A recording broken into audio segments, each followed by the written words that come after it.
Tiar. Aku nek ra nyilakake Bagong ngono kae. Bajiret. Cemplung kalan aku, Nduk. Cemplung kalan. Sirahku pas mistar ning ngontong kok. Ora kaya gejeglok itu. Oh lho. Kudune nek pas mistar ki maduk ngono lho. Ora kowe mapiat ngono. Delok. Kono keramas kono. Ndas kono lomboke bareng. Wala asu.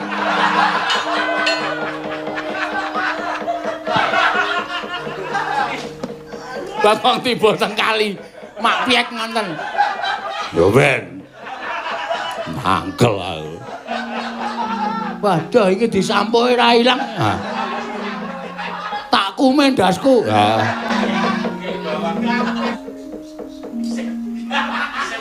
Wah, dibilasi. Iki lagi golek banyu.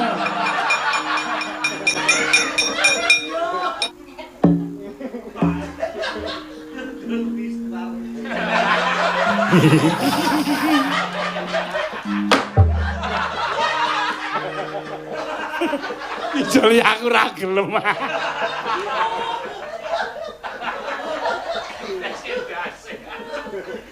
Seneng tenan aku.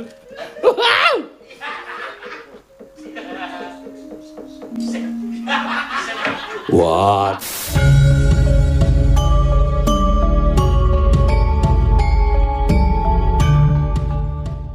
Li aku ra gelem.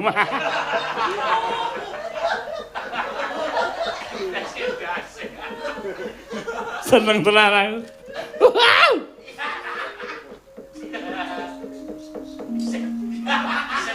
Wah, dibilasi. Iki lagi golek banyu.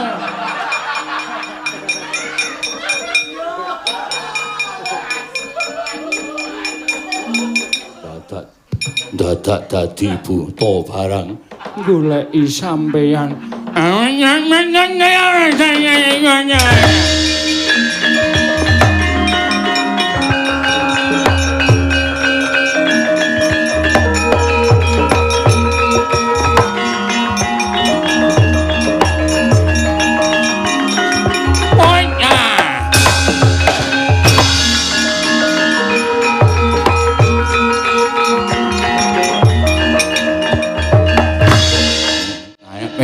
Manuk mancat calarat yang kencane paune nanya aku ora nerima angin kucing kulang nyak kecep aku cuma kaya nyampean kali-kali truk uyek iki truk ndak ramon wah matane kena sabun merem kok kon uyek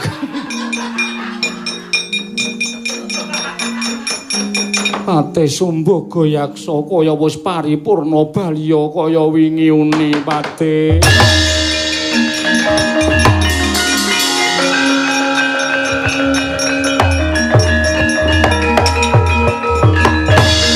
wow Ndara kala bendana ya jaya kada giya Truk aku dadak dadi patih barang niku menapa Isang-isi Mbak Yuaibi goleki bojone. Kang Wasmen Kudara lunga tanpa pemat wale. Disumbuh Goyaksa sawetara nggonmu ngadhem ngarsaning ingsun padha narja sapraptamu. Nyamit pancang aliman napit. Tinemena ngilun mawang namang domang. nyam kami nyaming ana wani nyam manyan marang lanang nyembah mangabeng niku lho ngono. Yo tak tampa. Gawe gedene atiku ora liwat pangestuku tampanono. Mendingan nyimat marimbe nyayana ing anyanon. Amamano apa yaning yang ulun iwani. Patih Sumbaga Yaksa iya. Toga wonten dawuh. Bilung prayoga nunggonmu ngadep. Nun inggih sampun boten kirang prayogi. Nun inggih sampun boten kirang prayogi sinuwun. Marmane dina iki kowe tak cagetake pati murta kangge sawangen kahananing panjenenganing sun. Nalindring Pagerwaja Prabu Aryaksa persasat derajat pangkat sundul langit kesugihan ora bakal ana ingkang ngungkuli. Bandaku seprapat jagat nanging wedine nggon kula ngadhampar ke Prabu Negarung ing Pagerwaja kene kaya dene isih gotang rasane. Mula pate golek ana apa ta sababe dene mengkene rasa ingkang tak rasakake. Nyawanya nyimak ulang dan ulang yang inuun. Naimat ni undangun babang anangin madu ngantul mengatur menikah melamyak yang pamit naik pun yapti kempatnya pun embuk koyaknya. Penyelengan kunci menikah dan kirangi camuk babang jen. Bab? Aku nek dadi ratu duwe patih kaya ngono kae wis tak kampak wingi-wingi. Kok ya do ngono lho Ratu Gustina awake dhewe iki. Ha ya wis saking kulinane apa-apa ki nek saking kulinane kowe iki nek srawung wong bisu kowe ngerti bahasane wong sing ora iso omong.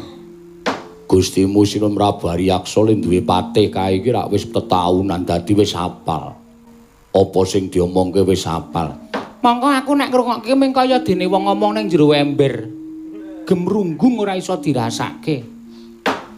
Matuk tanya ngadaira kandel mekaten menika krana panjenengan kuning kula ingkang kinuwun menika dereng ameng tak tunggiling camacar.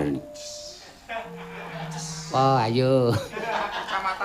Apa? Sak ngertiku rak urung mengku kecamatan. Wis meneng wae awak dhewe meneng wae. Pancen bener kaya mengkono, Pati. Mula jroning pepanggihan iki aku bakalan nyuntak marang kegembolaning rasaku.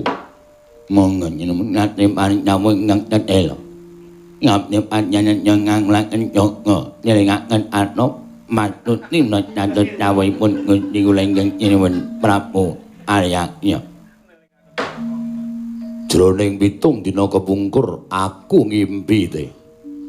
Wonten ingkang kababar kawursita jroning pasumpenan. Aku ngimpi yen to diladeni sawijining wong wadon ingkang keladuk ayu. Satema iso ngrubuhake bebeteng jiwa kanalindranku, aku ambruk ana ing pepangkoning wong wadon wau. Nyet bapaknya. Menawi nurut ing abdi kematian menika nyatya impen menika wonten tikang perkawis. Inggih menika titiyani titi laras lan mekaten.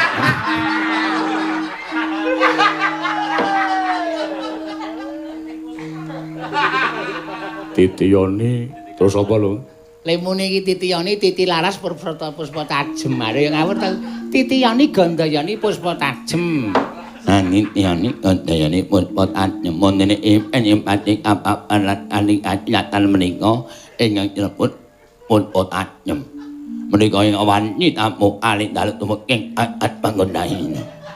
Yo, impenku ngancik wanci kuwi. Menawi ngaten pancet Gusti kula inggih menika pati mengku nyatuling wanita. Menawi dipun marengaken lajeng wanita pundi ingkang dados weting penggalih panjenengan. Kula aturi ngutus lan abdi kula ingkang nyangut netok karine nginang gampil lan yuluwe.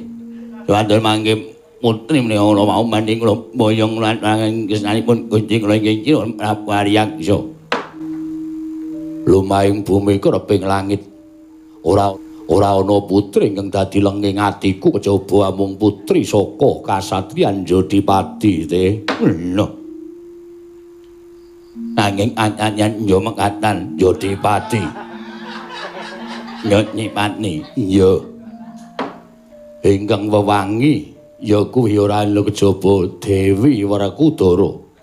Mula te rasaku ora lega yen to ora gandeng astaning Dewi Werkudara. Bakal ndak kanthi manjing ana ing Tilamsari ndak muktekake dadi prameswari njajari lenggahing Prabu Aryaksa wate kagiatri sangga pirangu rinangkul kinempit kempit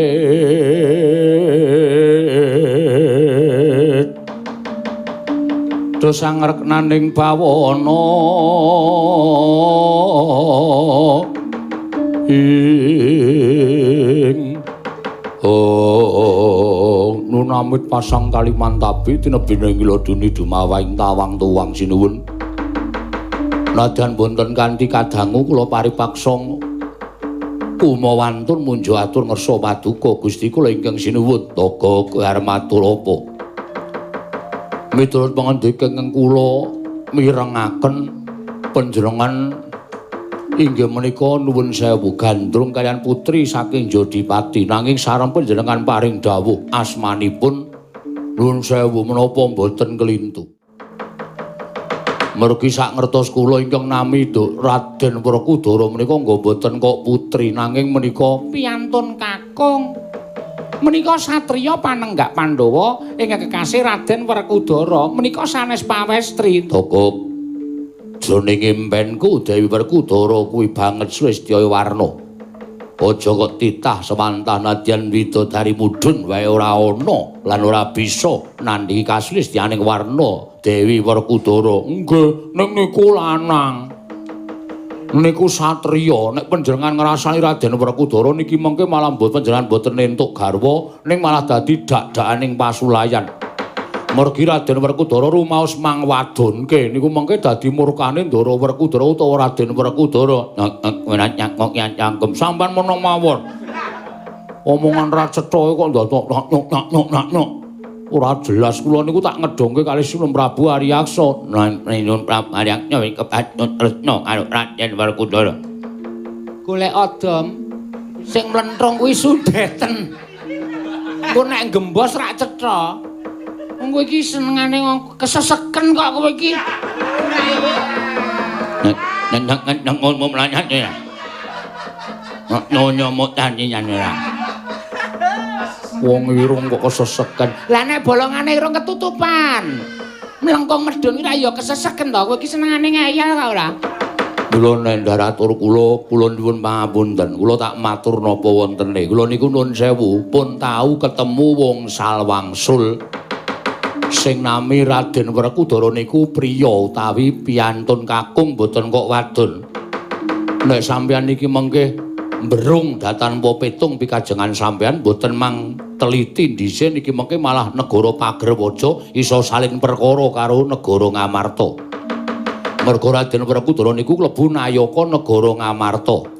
Toko wonten dawuh kowe ora tak dangu. Ora usah ngecomang dileming andar-andar ngendukur kowe mundura. Mundura. Kula niku nyaosi pemut, aku ora butuh mbok elingake. Kabeh niatku wis tak tekake tekad kuwi pok ing karep yen ora iso mengko Dewi Werkudara. Luwung boyo tak entrengake patiku kok. Oh, angge sampun nek panjenengan nuwun sewu dicaosi prisa tetep kaya ngoten niate nggih monggo nek enten apa-apa mang tanggung dhewe. Kula mboten ajeng melu-melu. Mang Tanglet bilung niki mboten percaya. Kula niku wong salwangsul pun ketemu. Kula niku pun nate selfie. Karo sapa? Raden Werkudara. Wong ya lanang tenan kok. Dudu, jenenge dudu Raden Werkudara. Mesti kuwi beda wong. Dudu Raden Werkudara sing tak karepake ning Dewi Werkudara. Wah, Dara. Wah, sami jagat niku mboten wonten kalih sing nami Raden Werkudara niku nggih mung setunggal. Ya Raden Werkudara niku nek sampeyan ngarani Dewi Werkudara niki mengke malah ora karu-karuan kahanane. Pati malan nyata. Kowe mangkato nggo wadyabala sacukupe. teka ning negara utawa ning kasadyan Jodipati golek ana Dewi Werkudara ngendi nggone ketemu pondongen unggahna jempana joli-jolan sowana marang aku tak wengkune garwa nyun pamit anjelan sing ati-ati aja kaya bocah cilik Patih Sumbaka Yaksa nyembah nyuwun jenengan.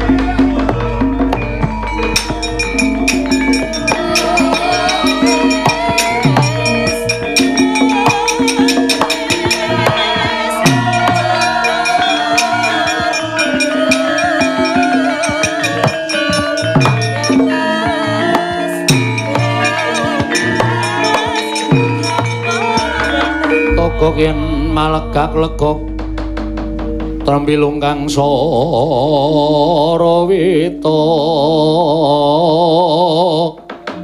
ing ngopo kok sepisan malih kula namung badhe ngemutaken mumpung tindake Patih menika dereng tebih kula aturi nyusul tindaking Patih Sumbaka Yaksa sinuwun mesakaken mangke menawi ngantos Patih Sumbaka Yaksa menika seda krana dipun jaya dening Raden Werkudara wis cukup bola-bali kowe ngrembug jenenge Raden Werkudara sing tak gayuh Dewi Werkudara niku sami mawon napa sampeyan tau weruh Endang Bilung ngoten ta weruh mboten wonten sing ngonten nggih Kanjenge Den Mas Bilung niku lanang napa sampean tau ngerti Dewi Togog? Pun mang bayangke gek rupane kaya ngapa nek Dewi Togog niku? Sing jeneng Werkudara niku nggih ming setunggal naminipun Raden Werkudara niku panenggak Pandhawa lenggahe teng kasatriyan Jodipati. Monggo kasatriyane sing mang sebut niku wau nggih padha kasatriyan Jodipati. Ning kok sampean ngendikake nek jenenge utawa asmane Dewi Werkudara. Lah niki sing salah alamat teng mriki niki. Monggo niku mengke nek sing mangarani Dewi Werkudara niku pancen nyata Raden Werkudara. Kula pengin matur lho niku mengke dadi beda perkara. Murkane Raden Werkudara sing diwadonke kali sampeyan. Raden Werkudara niku nek pun nesu wis ora duwe rasa sabar. Saya sampeyan madonke Raden Werkudara. Wah, wis tenan niku ngalamat sing ora apik, ngalamat sing ora becik. Cik. Aku ngimpi jejer karo Dewi Werkudara wis mapan ana ing lenggah utawa dampar pinanganten. Impen sampeyan niku ora kok impen perkara sampeyan niku ajeng rabi mboten. Ning impene wong rabi niku impen sing ngalamate elek. Impene wong rabi niku impen sing bakal cepak bilaine sing lakoni impen. Niku nek ngendikane Piyai Sepuh. Lho, impen niku sewalike. Impen omahe kobong niku tegese bakal entuk rejeki sing matumpa-tumpa. Nek impen omahe duwe gawe niku bakal kesusahan. Ngoten niku werdine. Sampe ora tau buka 1001 mimpi. Beda ora.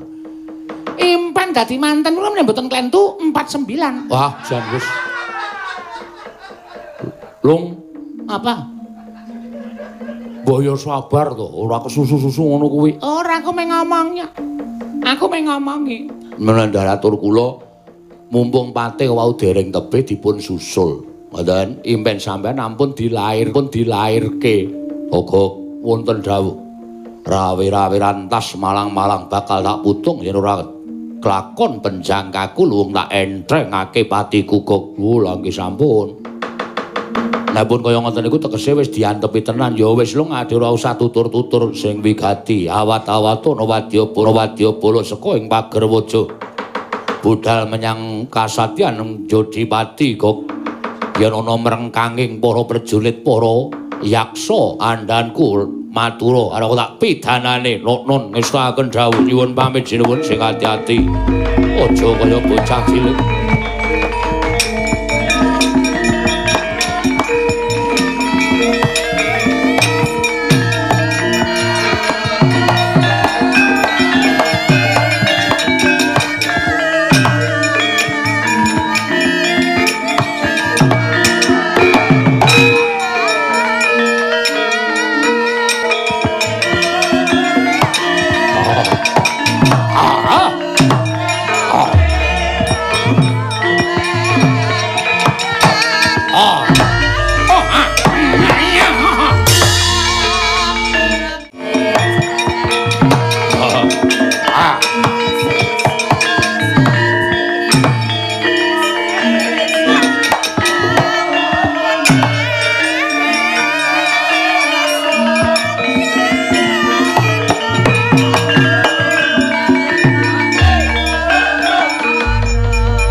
undanging prawadya bala saweka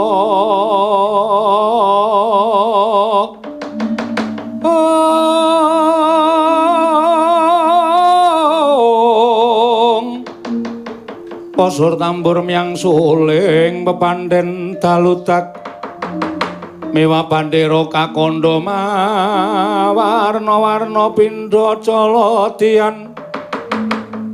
caladian asri kawuryan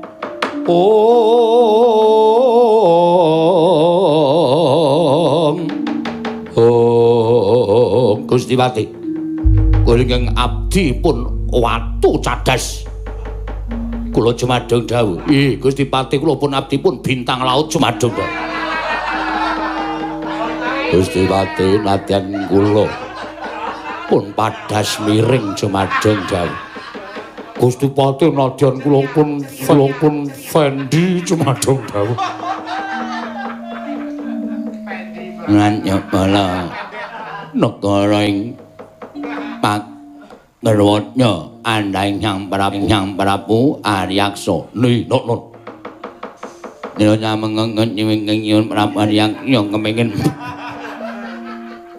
mengko kabos jeneng putri mulakuti wis kaya nglamar marang putri wau bareng lajeng cacahipun pinten acah piye aku ndawi Sang Prabu Aryaksa supaya budal marang ajajan Nyodipati ingkang wigati bakal nglamar wijining putri ingkang bakal pirengku karo putri Sang Prabu Aryaksa. Walatal, ora ngaten lajeng dipun cawisaken benjang menapa Gusti? Aku diutus dening Sang Prabu Aryaksa tekan kene wis paham burung. Inggih, panjenengan dipun utus Sang Prabu Aryaksa budal ning Nyodipati. Inggih. Inggih. Nek meneng Nyodipati, aku kuwi didhawuhi supaya nglamar wijining wanita. Inggih, lamar wanita. Wanita mau kudu tak boyong marang kanjane Sang Prabu Aryaksa. Mula kowe kabeh untuk budal tak juru-juru. Lajeng jurusanipun pundi? Ngoe lan Wadyabala supaya budal cak nyuru-nyuru. Acak baris. Walata. Lajeng para Wadyabala dipun dawuhi macak cara menapa? Macak baris, matamu icak.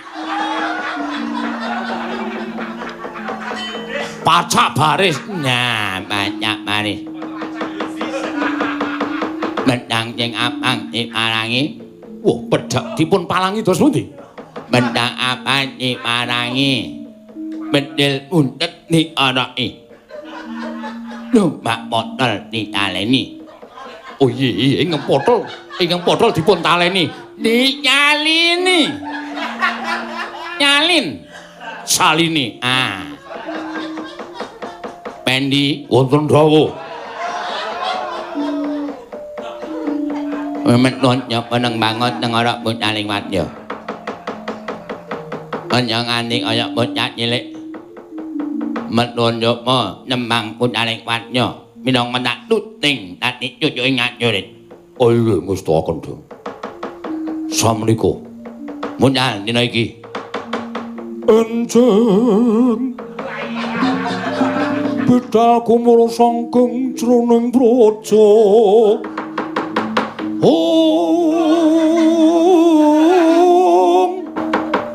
Kungengkang palakuswa prabusananira. Ler surya wedal lira.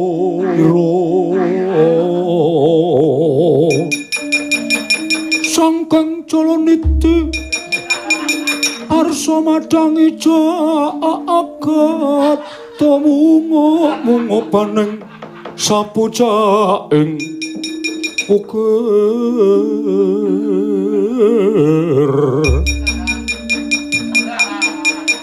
marep babang sumirat kena soroting surya mekolan gunung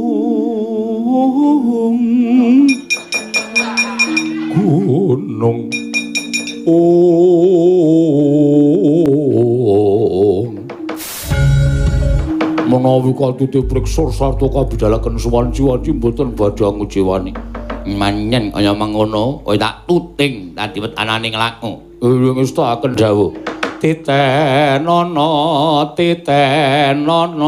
wong citra mangsa langgenga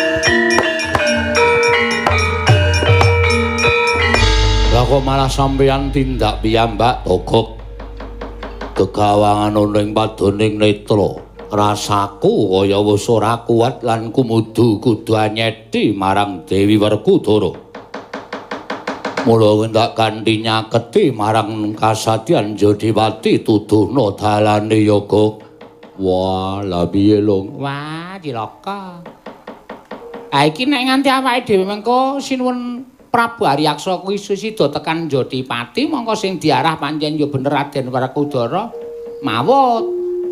Ha iya. Cetha Kesanjambaya.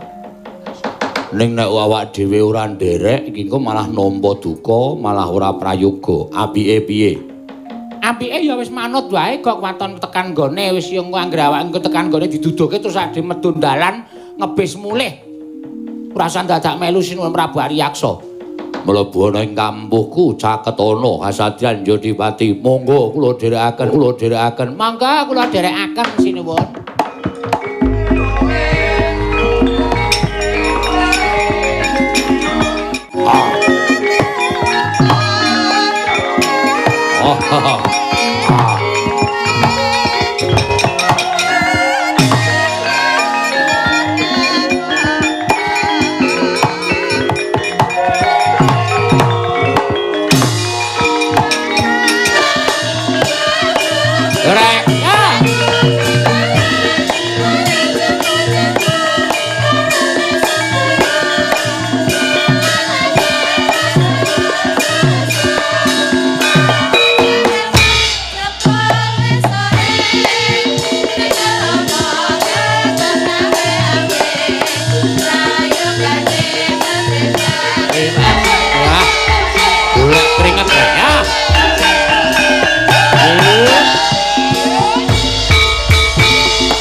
wis rampung. Semene iki janjene. Ale do joget do kesuwen terus do mbungahe aku ora komanane. Engko nembang dhewe. Wah wis ora numpak prau layar aku. Ha iya. Ora apa-apa engko numpak dhewe. Kapan? Kapan? Ayo kapan-kapan nek kowe didit dolan ning segara numpak prau layar. Lho ya. Perkara iki kowe ora komanan ora apa-apa ning sesuk kapan-kapan nek perlu tak tumpakke. Engko kowe bali ora. Rasa kuwatir. Engko aku isih nang segara kowe wis mulih. Ayo aku krampul-krampul. Ha iya. Wah, ya seneng ya, Tru. Iya. Wis ora ana jelek pendak-pendak. Wancine gara-gara pendak-pendak wayang Climen wanci gara-gara mesti gumrah, penonton ngangsek. Ha iya. Iki wis ana sing delok wae. Wala delokan kaya 50.000 nang mburi wis ben. Wis ora do jaga jarak ya wis ben nang kene apa-apa. Heeh. Aja ditanggung dhewe-dhewe kok. Sing kudu jaga jarak iki saiki ora kok menungso. Apa? Mobil. Lho. Kok mobil? Mobil itu kudu jaga jarak mergo kematian akibat kecelakaan itu nomor 1. Oh, ngono to. Dadi sing perlu disetitekke kuwi mobil, terus apa monconge kae ditutup korden kon nganggo masker mobil. Bagong iki nek ada-ada senengane sok ora masuk akal. Loh, masuk akal. Menyetop korban yang berjatuhan akibat kecelakaan. Oh. Lah nek Covid ki korban terakhir. Paling banyak itu paling banyak itu di ranking terakhir. Kalah flu burung. Oh. Kalah AIDS. Heeh. AIDS penyakit apa?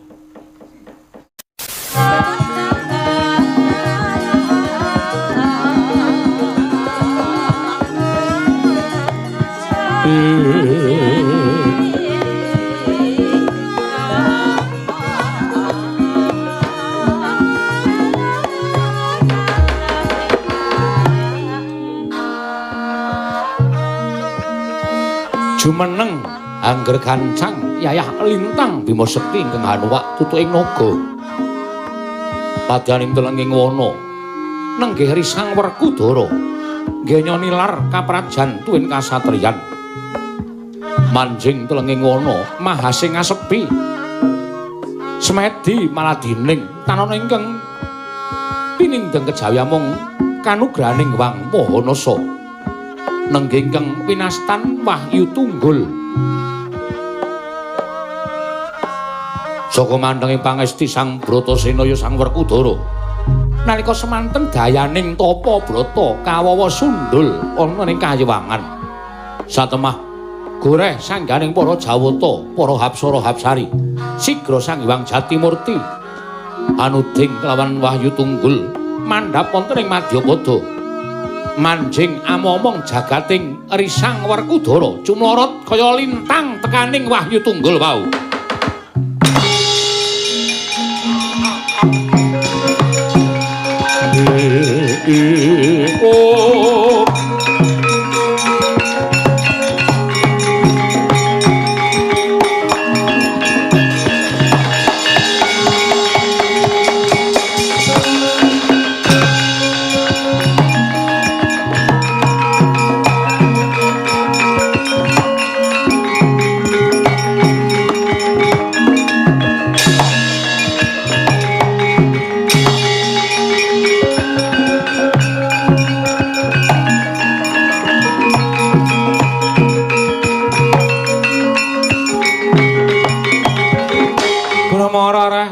Swamya ngambrang ati karunaning kaswase dosang kanda wastrat maja lengleng lalu mangulati jagat wasisaning Bathara Wayapura jagat kadanging pun Kakang Yayi Werkudara gawe goreh rongeh penggalih Yayi Samyaji lan para kadang Pandhawa liyane nganti Yayi Darmakusuma anuding kelawan pun Kakang supaya angulari kelawan sira Yayi kadangipun Kakang Yayi Panenggak Dara Marata Gage Jogara Werkudara miturut pamantenging pun Kakang kaya ana cahya ingkang wis mlebu ning angganing sira Yayi Dimas Panenggak Werkudara panjangkaning Sadi wis kelakon Yayi Bratasena.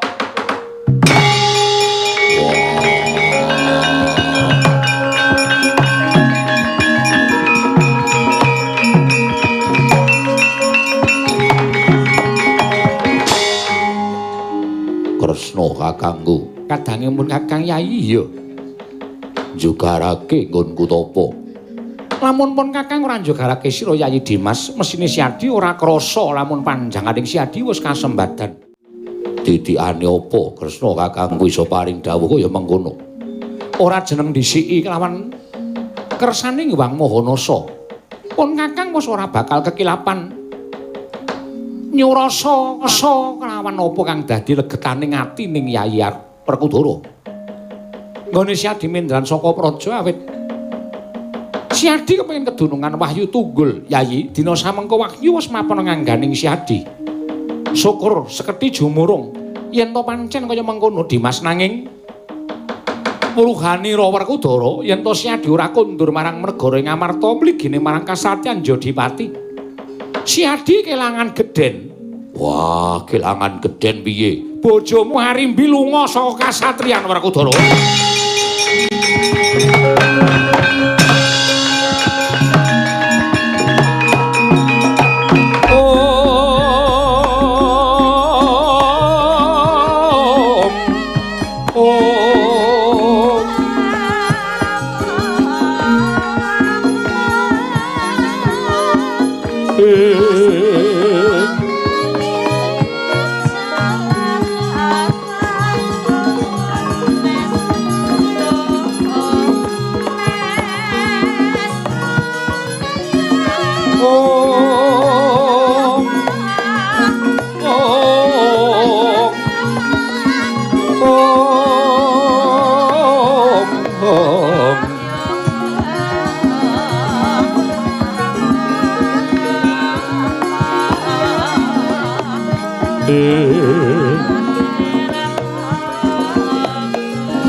Merana semobang pangaruna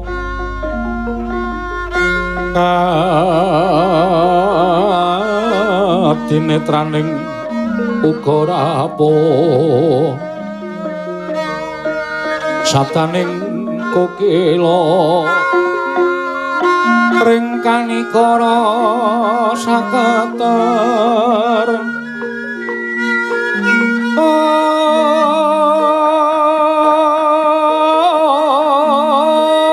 kene dongane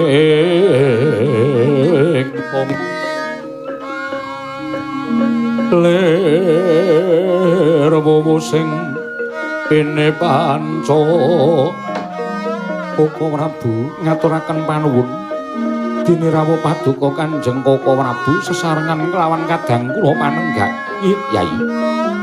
Esining manahipun ingkang Raka Indrawati mboten badhe kula wangsul dhateng Praja Ngamarta.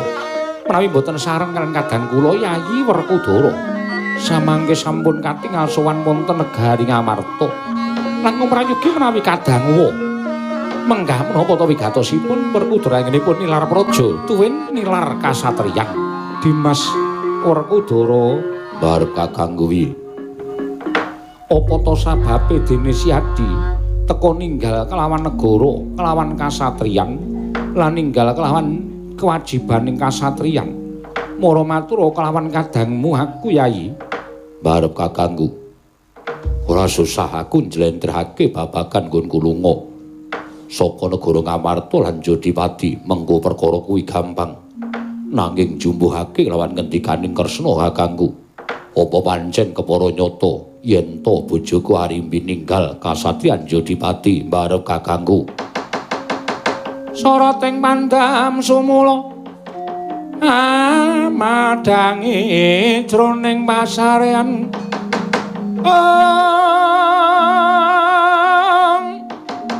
ngenangi wadana katon remu-remu kalingan ngangrengeng sang diamanang kong sumungkem guling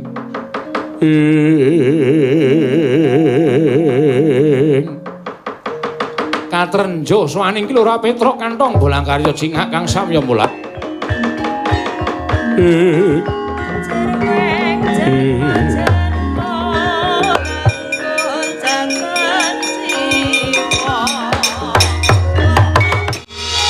Lengkeng sowan sinuwun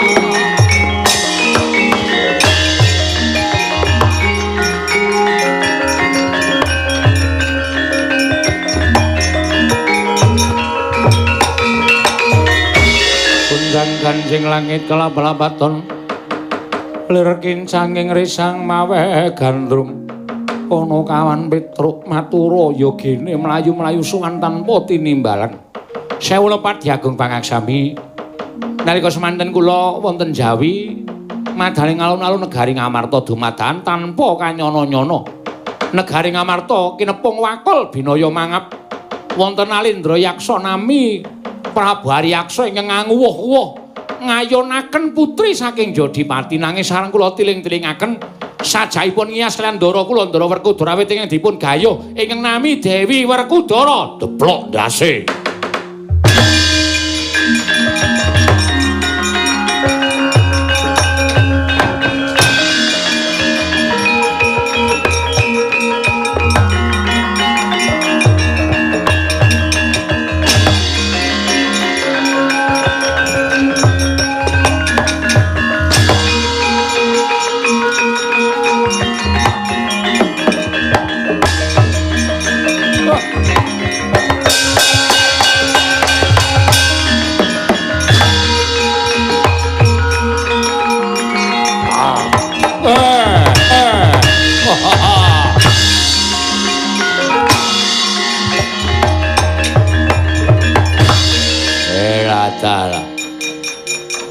ora ana wong wadon kemliwer sing tak goleki sing ana satriya gagah pideksa sapa kowe sapa Nalindra Pagerwaja Prabu Aryaksa wah aku Raden Werkudara lho sing tok goleki Dewi Werkudara tak gawa menyang endi menyang tungkakku wah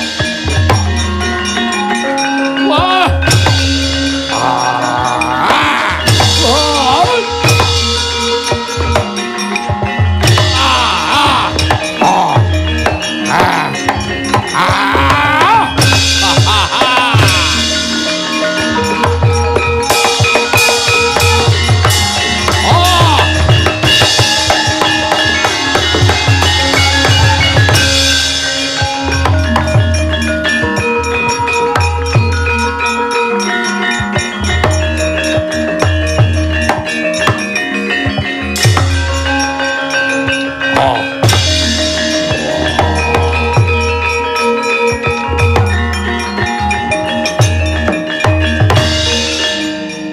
Werkudara.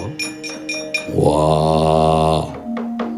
Menungso ora tatanan. Lho kok menungso ora tatanan piye? Ana ratu buta bareng ketemu karo aku. Dheweke muni arep nglamar Dewi Werkudara. Gawe muntap atiku tak pulasara ning nyatane aku dicokot. Panas awakku. Digetak gondal Kresna kakangku. Kuku Pancanaka. Ora tedas. Aji Bandung Bandawasa. Aji Bandung Bandawasa. Wah. Ora tumama. Gada rujak para. Gada es krim rujak. Ngopo to?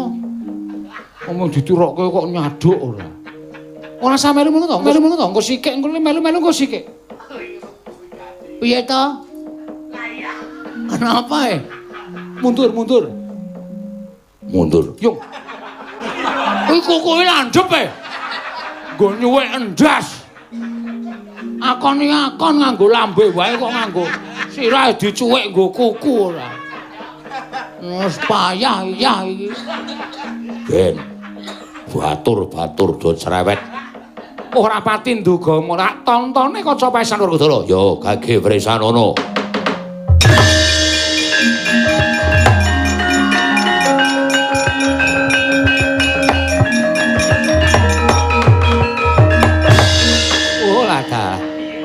Lah ora jeneng mokal, kowe kalah. Lah kowe nggunakake okol kurang prayitna. Oh, nek tak tontone kok. Kowe ndek kok duwe.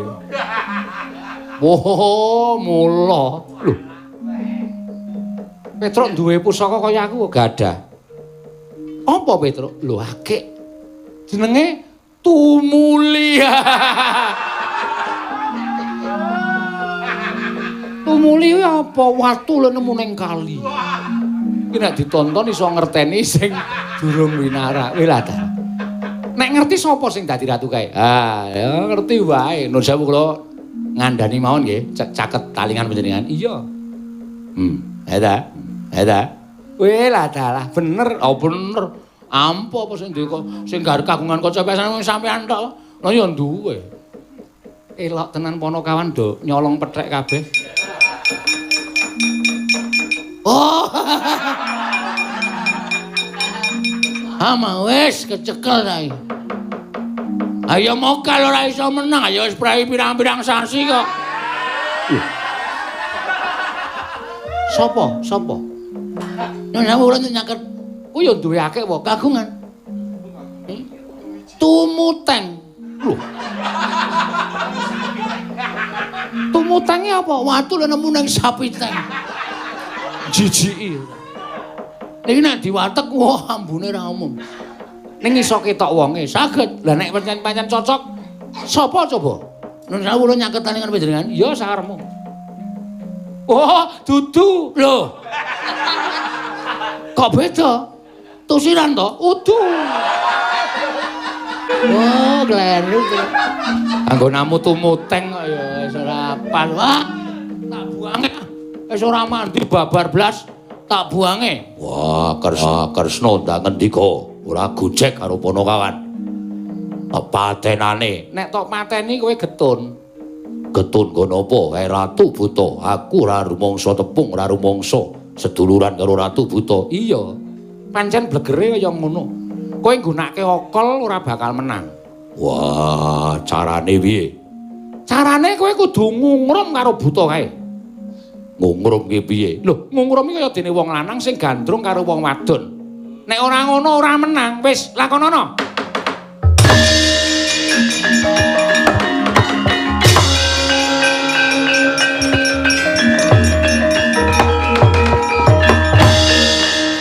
Petro. Non.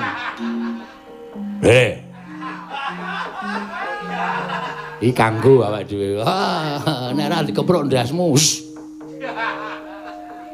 Pripun? Wah. Aku kon ngungrum karo Buta kae. Ngungrum ki piye? Ngungrum ni, wah kula ora tau ngungrum. Wah, gunane apa we batur? Ngungrum gandrung. Memanismu ora saku nebak. Aku ora iso. Oh iya, Dik. Dik. Suarane gedhe, suarane ngebas sampean. Mbas ndasmu. Aku nek gojen karo juragan ki seneng e. Ngenten iki. Diajeng. Tresnaku. Karo kowe ora bisa pisah. Dung tak dundung, gleng. Dung tak dundung, gleng. Dung tak dundung, gleng. Tororororok, gleng. Tak cuwek matamu. Pegang aku ora iso. Pedro ira pengalaman ora. Ngungrem niku ngenten. Yo. Buta niku sandak tangane cek ngene. Ayo. Aja nganti iso obah. Langsung dicucuk. Cucuk ngono apa? Sak seneng sampean. Ngoten mawon malah terus wah, ponokawane do edan ora iso ngajari aku. Gunane apa? ya Tru, lunga ya. Rasa gojek ro kuwi gojek ro Ndara Janaka malah aman-aman. Tas-tas. Nggih pokoke sampean ngandhake tresna karo buta nika jenenge ngumulung. Aku tresna karo kowe. Aku ora iso kelangan karo kowe. Kowe tetep kekasihku, kowe cintaku, kowe sayangku. Wah, yo. Ora, lotutke.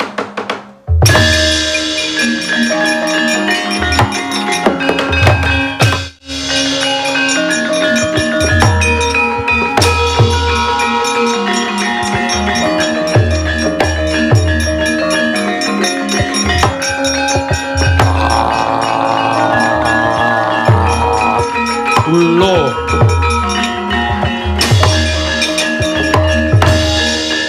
Kowe kok ora malang kerik.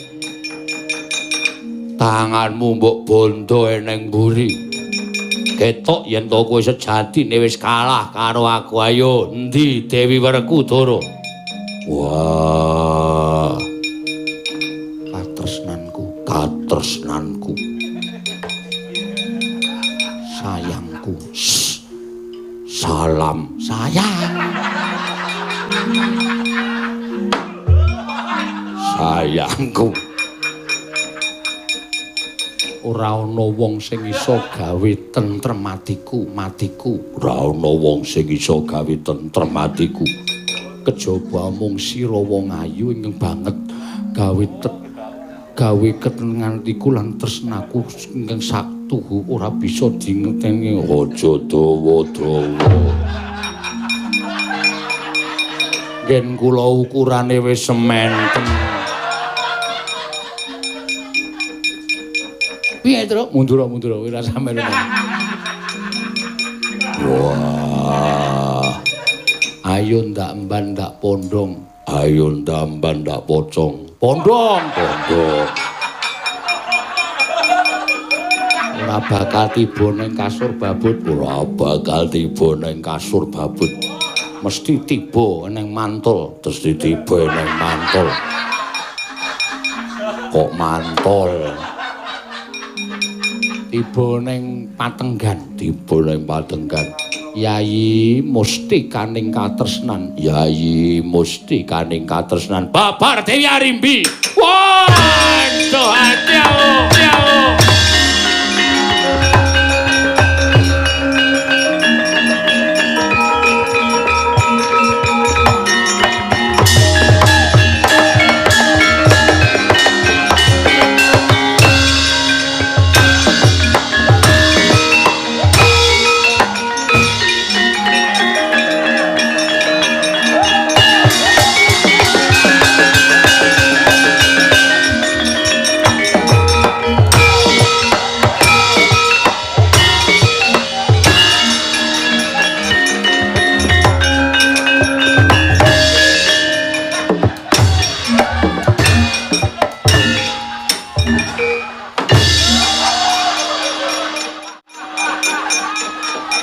Dar. Aku nek ra nyilakake Bagong ngono kae. Bajiret. Cemplungkalan aku, Tru. Cemplungkalan. Sirahku pas mistar ning ngontong kok. Ora kaya gejeglok, Tru. Oh lho. Kudune nek pas mistar ki madhuk ngono lho. Ora kowe mapiat ngono. Delok. Kono keramas kono. Ndas kono lomboke bareng. Wala asu.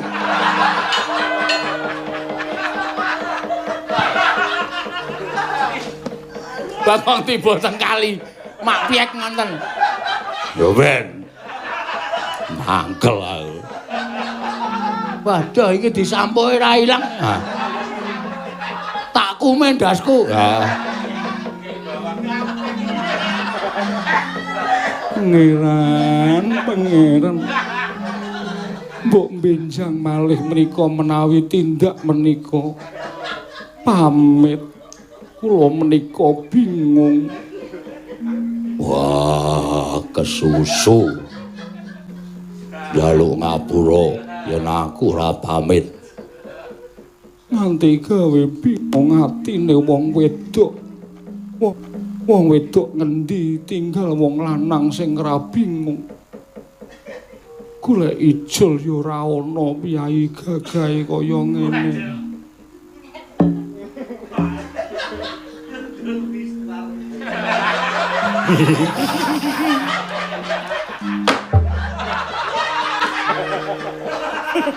Ijol aku ora gelem.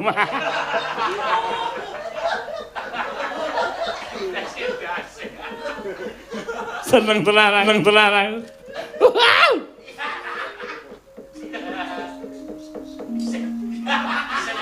Wah, dibilasi. Iki lagi golek banyu.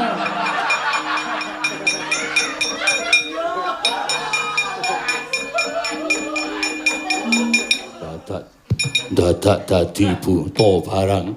Goleki sampeyan.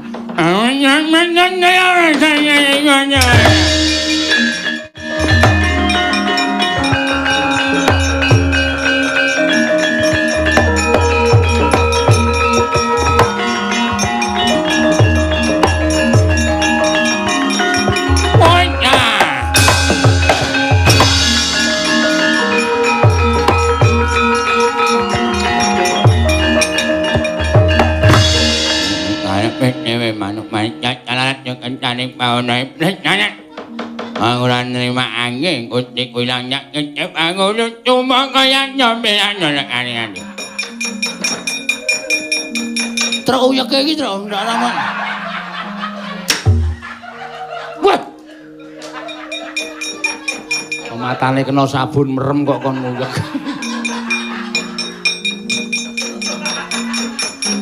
Ate sumbuh goyaksa kaya wis paripurna baliya kaya wingi uni pate.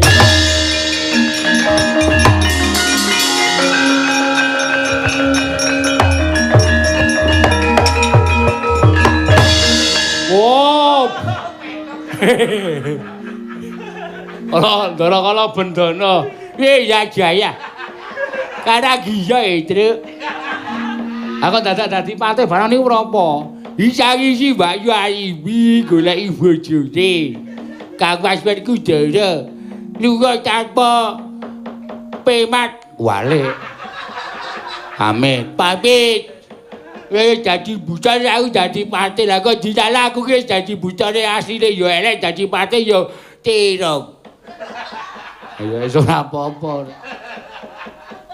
Kok kaya ana wong dodol bakpao jasu. Ndara kana bendana. Pripun kabare? Apik. Apik. Diane suwe ra ketemu arek kula. Aku ora tau nek prenggo janji. Oh ya arek prenggo janji ora ya ora tau ketemu karo aku. Angge. Asta sangu. Aja aku kadang cocoke. Ra duwe nggo janji gaco kaya ora. Aku ki pawase. Aku ki pamane dale doleme duwite curah-curah. Ngapusi. Aku ora percaya. Ngapusi nek nggawa. Buktine ndi? Wah, kuwi kaya blake. Iya, bilih sing atusan apa sing eketan. Berarti nyata. Kene nak gawake. Wo, terus dulu. Iki arep jaluk duwite kok dadak. Aku kaya goblok banget to. Jan pono kawan trembelipun. Trembelipun. Ya kok aku tak bali ya yu aku wis rampung prakayane Baliya Kala Bendana.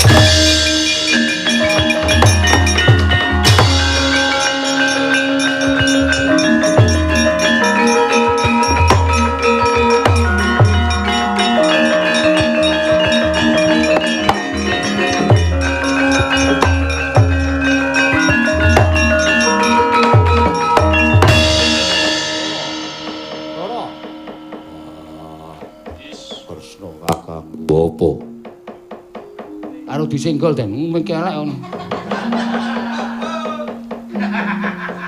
kaya wis paripurna lakon iki Si Adi wis entuk wahyu tunggul wulung ya muga-muga migunani tumraping Si Adi pribadi lan migunana tumraping negara Ngamarta ya Dimas